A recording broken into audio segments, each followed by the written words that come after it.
Борбор калада билим берүү мекемелерин тендерсиз курууга мүмкүнчүлүк алган белгисиз Экспресс-Строй КГ компаниясы кандай эмгек үчүн бул укукту алганын Жогорку Кеңештин депутаты Дастан Бекешев министрлер кабинетинен сурады. Эмне болгон билим берүү мекемелери десеңиз, анда мэрдин айткан сөздөрүнө көңүл буралы. Куратыран Экспресс-Строй компаниясы гарантийный письмосун биз алдык. Алардын биринчиден биз бул компанияны тандаганыбыздын себеби жаңы технология болуп атат, металлоконструкциянын. Экинчиден сроктор боюнча булар 5 айдын ичинде 1-сентябрга жаңы окуу жылына бүтүрөбүз деп атат. Мэрдин жана депутаттын сөздөрүн тастыктоочу министрлер кабинетинин 24 марттагы номер 140 тескемесин интернет айдыңынан тапсаңыздар болот. Ал тескемеге ылайык министрлер кабинети Экспресс-Строй КГ ЖЧКсы билим берүү мекемелерин курсун деп аныктаган.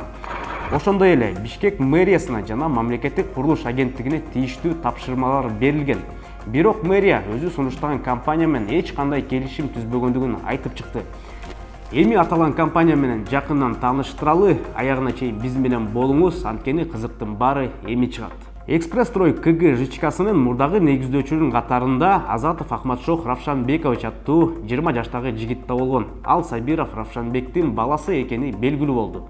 Компания 24 мартта кайра каттоодон өтүп, Дастан Бекешев атаган белгисиз Атантаев Эрмек да негиздөөчүлөрүнүн катарынан чыгып кетип, ордуна Кочкорбек Жуманазаров аттуу жетекчи келген. Эрмек мырза жөнүндө маалымат бере кетсек, ал темир жолдун королу аталган Василий Дашковдун аялы Нелли Дашковдун бизнес өнөктөшү, тагыраагы Саяска көмүр иштетүүчү компаниясында Нелли менен Эрмек негиздөөчүлөр болуп катталган. Баса, бул компанияны Райымбек Матраимовдун жээни да жетектеген. Ошондой эле Эрмек Атантаев, Каныбек Түмөнбаев менен Максат Ажы Токтомушев негиздеген компанияда жетекчи болуп эмгектенет. Эрмек мырза менен тааныштык окшойт, эми Экспресс-Строй КГ компаниясынын азыркы жетекчисине кайтып келели. Ачык булактарда Кочкорбек Жуманазаров 3 компанияга жетекчилик кылат. Экөөсү ушул жылы февраль айында каттоодон өткөн.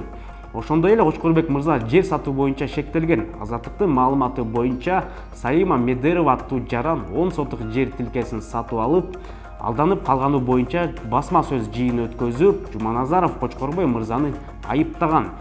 Эми барыңыздарга билим берүү мекемелерин кимдер курары түшүнүктүү болгондур. Эмесе, Бишкектин Сүйүнбаев Чүй көчөлөрүнүн кесилишиндеги бул объектиге көңүлүңүздү буралы. Дал ушул жер тилкеси көптөгөн соттук иштерге негиз болгон. Анткени дал ушул жерде 2015 жылга чейин бак тарактуу сквер болуп, бирок кандайдыр бир себептер менен жеке тарапка сатылып кеткен.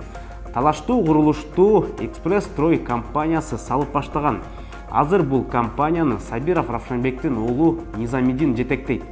Эмне үчүн бул курулуш тууралуу сөз кылып жатабыз десек, анда жооп берели. 2019 жылы Жогорку сот бул ишке чекит коюп, жарандардын жана мэриянын тарабына чечим берген. Бул соттук чечим акыркы жана эч кандай өзгөртүүсүз деп табылган. Жер тилкеси кайрадан мэрияга өткөрүлүп, бирок 2022 жылдын 14 мартында өзгөртүүгө тийишсиз делген соттук чечим күчүн жоготуп, жер тилкеси Дулкун Ходжамниязовдун намына кайтарылган. Эми эң кызыктуу жыйынтыкка келебиз. Дулкун мырза ким десеңиз, анда Экспресс-Строй жана Экспресс-Строй КГ компанияларынын тарыхын карап көрөлү. Дулкун Ходжамниязов эки компаниянын мурдагы негиздөөчүсү экенин Осиарпинин базасы көргөзүп берет.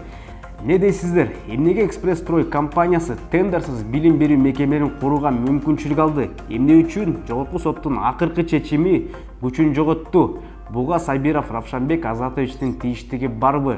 Бул суроолорубузга иликтөөбүзгө таянып жооп алдыңыздар деп ишенебиз. Каналыбызга катталып, биз менен болуңуз.